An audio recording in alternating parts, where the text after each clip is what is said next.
And hello everyone, कैसे हैं आप सभी। Welcome back my channel Parulania blog. तो हम निकल पड़े हैं, जैसा कि आपने पिछले ब्लॉग में देखा था पार्ट 2 में गंगोत्री धाम। तो हम निकल पड़े हैं बद्रीनाथ धाम के लिए, जिसकी गंगोत्री धाम से दूरी है बद्रीनाथ के लिए 300 किलोमीटर। तो एक दिन में पहुंचा नहीं जा सकता, तो हमने उत्तरकाशी में स्टे किया था, आपने देखा ही होगा। तो उत्तरकाशी से हम निकल चुके हैं रुद्रप्रयाग के लिए। तो हम रुद्रप्रयाग में आज रात स्टे करने वाले हैं शिवनंदी लॉज में। तो यहाँ से ये देखिए जंगल से होता हुआ ये रिसोर्ट बहुत ज़्यादा प्यारा है। इसके ठीक सामने अलकनंदा नदी बहती हैं। और यहाँ से हम निकलेंगे कल अर्ली मॉर्निंग। यहाँ से भी मतलब रुद्रप्रयाग से भी दूरी है अभी 152 किलोमीटर, जो कि हमें काफ़ी टाइम लगेगा पहुँचने में, 4 से 5 घंटे लग जाएंगे। तो हम पहुँचेंगे अर्ली मॉर्निंग। ये आप नदी देख रहे हो, ये नदी है अलकनंदा नदी। और अभी हम खड़े हैं रुद्रप्रयाग से थोड़ा सा आगे एक जगह कोटेश्वर रुद्रप्रयाग और कर्णप्रयाग के बीच में है। यहाँ पर एक रिसोर्ट है शिवनंदी रिवर लॉन्च। यहाँ पे राफ्टिंग अभी फिलहाल बंद है, बट उसी रिसोर्ट से हम नीचे को आए हैं नदी के पास। और अगर कैमरा घुमा के देखोगे ये सब कुछ नेचुरल दिखा है, चाहे वो तारों से। मतलब आप यहाँ पर अगर हो तो आप ये नहीं अज्यूम कर सकते हो कि आप किस टाइम में रह रहे हो, कौन से सन में रह रहे हो। आप 2023 में रह रहे हो या 1923 में रह रहे हो, ये सब कुछ नेचुरल है।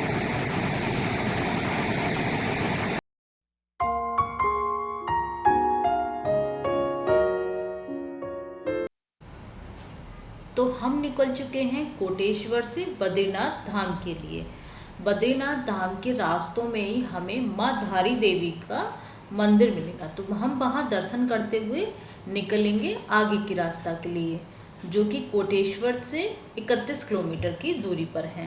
तो ये देखिए कंस्ट्रक्शन चल रहा है, रास्ते काफ़ी टूट फूट गए हैं। कभी इसमें करीब 8 अप्रैल को लैंडस्लाइड हुआ था और हम लोग निकले थे 6 अप्रैल को। तो आगे बढ़ते हैं।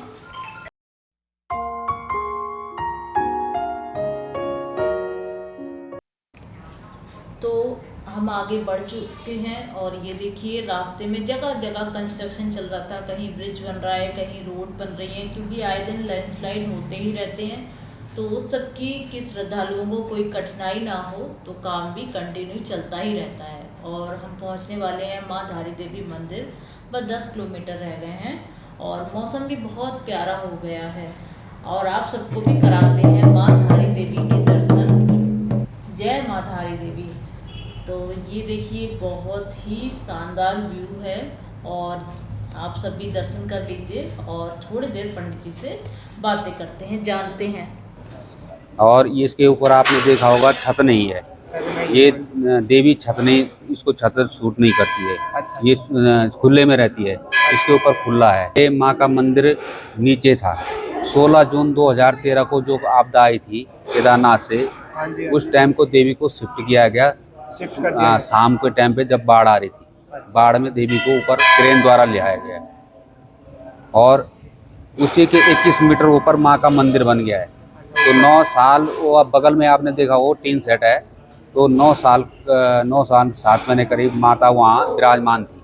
उसके बाद जो है कि 28 जनवरी को देवी को यहाँ पे शिफ्ट किया गया। मैंने अपने मूल स्थान पे आ चुकी है माँ, केंद्र वही है, और केंद्र वहाँ केंद्र से ऊपर उठा दिया। और जहाँ पे माँ बैठी है, जहाँ पे हम लोग पूजा करते हैं, वहाँ पर उस नीचे से जमीन टच है। नीचे था 21 मीटर नीचे मंदिर है। अच्छा था। और उसके 18-20 मीटर नीचे नदी बहती थी। जैसे देवप्रयाग में देखा होगा आपने, वैसे यहाँ था। नदी की धारा बहती थी, आवाज कलकल करती थी, और वो डैम के कारण जो है अब जो है नया मंदिर बनाया गया। ये मंदिर उन्होंने बनाया, डैम वालों ने बनाया। अच्छा। देवी के कंपनी वालों ने। ये मंदिर तो अभी तो 2008 से शुरू होगा काम शुरू हुआ होगा इसका। अच्छा। और प्राचीन मंदिर तो नीचे था। मंदिर वो तो एक बना रखा था, जो शिला थी माँ की वो वहीं पे है। वो शिला अभी भी वहीं पे है, वो शिला कहीं नहीं है, केंद्र वही है। उसी शिला से उसको जोड़ के ऊपर लाया गया। अच्छा। जो आए श्रद्धा लेके वो ले जाए वरदान। जय माता। तो जय माँ धारी देवी के बहुत अच्छे से दर्शन हुए हमारे, और दर्शन करके हम निकल पड़े हैं इन प्यारे से रास्तों पर आगे का सफ़र तय करने के लिए, श्री बद्री विशाल के लिए।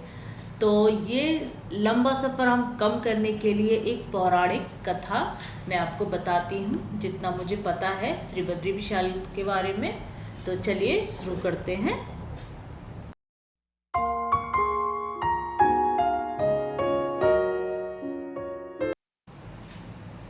बद्रीनाथ धाम ये भारत के उत्तर में हिमालय की बर्फ से ढकी पर्वत श्रृंखलाओं की गोद में बसा पवित्र धाम बद्रीनाथ धाम समस्त हिंदू जाति के लिए धर्म पवित्र एवं पूजनीय स्थान है। हिंदू शास्त्र के अनुसार बद्रीनाथ की यात्रा के बिना सारे तीर्थ यात्राएं अधूरी हैं।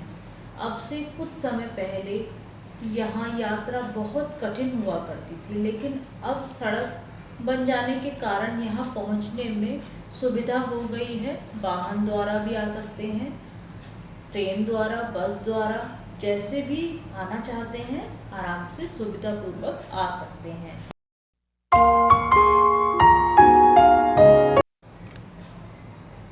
कहा जाता है शास्त्रों में बद्रीनाथ को दूसरा बैकुंठ बताया है। एक बैकुंठ क्षीर सागर है जहाँ भगवान विष्णु निवास करते हैं, और दूसरा भगवान विष्णु का निवास बद्रीनाथ बताया गया है। इस धाम के बारे में कहा जाता है कि यहाँ कभी भगवान शिव का निवास स्थान था, लेकिन भगवान विष्णु ने इसे भगवान शिव से मांग लिया था।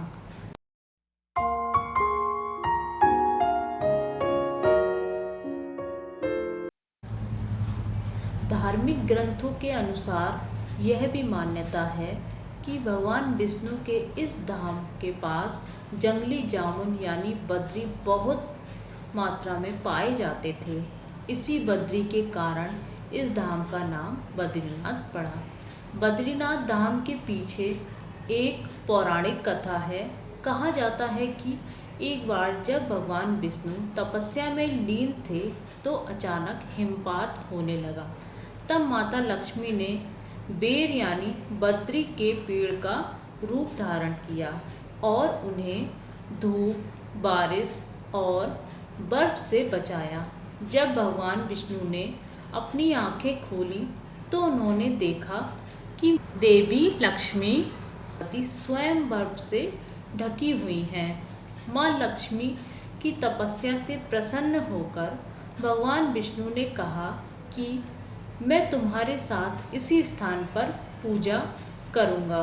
क्योंकि देवी लक्ष्मी ने बद्री वृक्ष का रूप धारण किया और उनकी रक्षा की, इसीलिए श्री विष्णु ने कहा कि यहाँ मुझे बद्री के नाथ यानी बद्रीनाथ के नाम से जाना जाएगा। कहा जाता है बद्रीनाथ मंदिर में भगवान विष्णु के अवतार बद्री नारायण की पूजा की जाती है। यहाँ उनकी 1 मीटर ऊंची शालिग्राम की बनी मूर्ति है। माना जाता है कि इस मूर्ति की स्थापना आदि शंकराचार्य ने 8वीं शताब्दी में की थी। यह भी माना जाता है कि भगवान विष्णु की यह मूर्ति स्वयं स्थापित हुई थी। और बद्रीनाथ धाम 2 पर्वतों के बीच बसा है। इन पर्वतों को नर और नारायण पर्वत कहा जाता है। कहते हैं कि भगवान विष्णु के अंश नर और नारायण ने तपस्या की थी और नर अपने अगले जन्म में अर्जुन और नारायण श्री कृष्ण के रूप में पैदा हुए थे।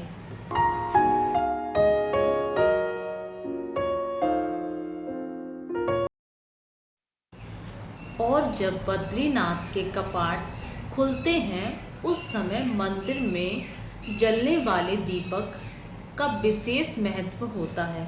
कहा जाता है कि 6 महीने तक बंद कपाट के अंदर देवता इस दीपक को जलाए रखते हैं। जय बद्री विशाल। और आखिर वो टाइम आ ही गया जिसका हमें इंतजार था। हम पहुंच चुके हैं श्री बद्रीनाथ धाम। और यहाँ का मौसम बहुत ही प्यारा हो रहा था। चारों तरफ बर्फ़, एकदम से बारिश भी हो रही थी, बर्फ़ भी पड़ रही थी। बहुत प्यारा मौसम हो रहा था। और यहाँ पर हम अपने जो हमने रजिस्ट्रेशन कराया था वो चेक करा के आगे बढ़ गए हैं। जय बद्री विशाल।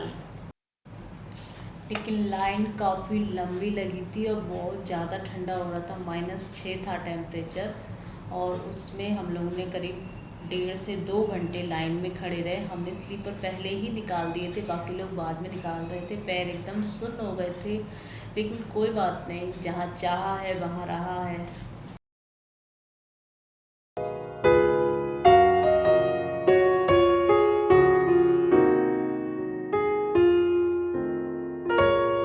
मान्यता यह भी है कि इस तप्त कुंड में साक्षात सूर्य देव विराजते हैं। वहाँ के पुरोहित बताते हैं कि सूर्य देव को बख्शा-बख्शी की हत्या का पाप लगा था। तब भगवान नारायण के कहने पर सूर्य देव बद्रीनाथ आए और तप किया। तब से सूर्य देव को भगवान ने जल के रूप में विचलित किया, जिसमें स्नान कर लोगों को अपने शरीर संबंधी समस्याओं से मुक्ति मिल जाती है। तो हम पहुंच चुके हैं श्री बद्री विशाल के दर्शन के लिए। तो हम बहुत ज़्यादा भीड़ लगी थी, बहुत ही ज़्यादा। तो चलिए, जहाँ तक ले जा सकते हैं आपको ले जाएंगे, दर्शन कराएंगे। सब बोलिए जय बद्री विशाल। और साथ ही भगवान के दर्शन कर वो अपने पापों से भी मुक्त हो जाते हैं। कहा जाता है तप्त कुंड के पानी में स्नान करने से भक्तों को उनके पापों से ही नहीं बल्कि रोगों से भी मुक्ति मिल जाती है।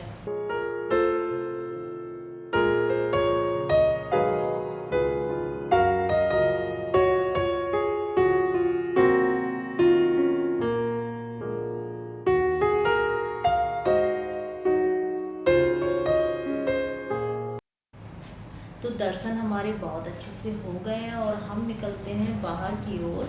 और भीड़ तो काफ़ी थी ही, क्योंकि अभी कपाट खुले हैं 1 हफ्ते पहले, तो काफ़ी ज़्यादा भीड़ भाड़ थी। तो सबके चलते हमारे तीसरा धाम भी कंप्लीट हो गया है और रह गए हमारे श्री केदारनाथ धाम। तो वो हम बाबा ने चाहा तो जल्दी ही दर्शन करेंगे।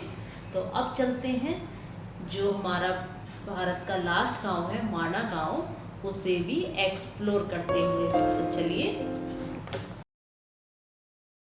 माणा गांव उत्तराखंड के चमोली ज़िले में पड़ने वाला माणा गांव अब तक आखिरी गांव के नाम से जाना जाता था, लेकिन अब इसे पहले गांव घोषित कर दिया है। यहाँ का साइन बोर्ड भी बदल दिया गया है। माणा गांव कई मायनों में खास है, क्योंकि ये वही गांव है जहाँ से पांडवों ने स्वर्ग का रास्ता तय किया था। इस पुल को भीम ने बनाया था। ये पुल असल में एक बड़ा सा पत्थर है और बहुत बड़ा पत्थर सरस्वती नदी के ऊपर बना है। पौराणिक कथाओं के अनुसार जब पांडव माणा गांव से स्वर्ग जा रहे थे, तब द्रौपदी को सरस्वती नदी पार करने में मुश्किल हो रही थी, इसीलिए भीम ने बड़ा सा पत्थर उठाकर रख दिया था। और ये पूरा एक बड़ा सा पत्थर है। इस पत्थर को इस तरह रखा गया है कि ये पुल बन गया। इसके बाद द्रौपदी ने पुल के जरिए नदी को पार कर लिया। यह वही जगह है जहाँ श्री वेद व्यास जी ने भगवान श्री गणेश जी को महाभारत लिखवाई थी। और ये था माणा गांव का रास्ता, जो बिल्कुल स्वर्ग की तरह ही है। और ये था आज का हमारा वीडियो। अच्छा लगा हो तो प्लीज़ लाइक शेयर सब्सक्राइब करना ना भूलें। और हमारा आप सबकी दुआओं से श्री बद्रीनाथ धाम भी कंप्लीट हो गया है। मिलते हैं नेक्स्ट वीडियो में, तब तक के लिए बाय बाय।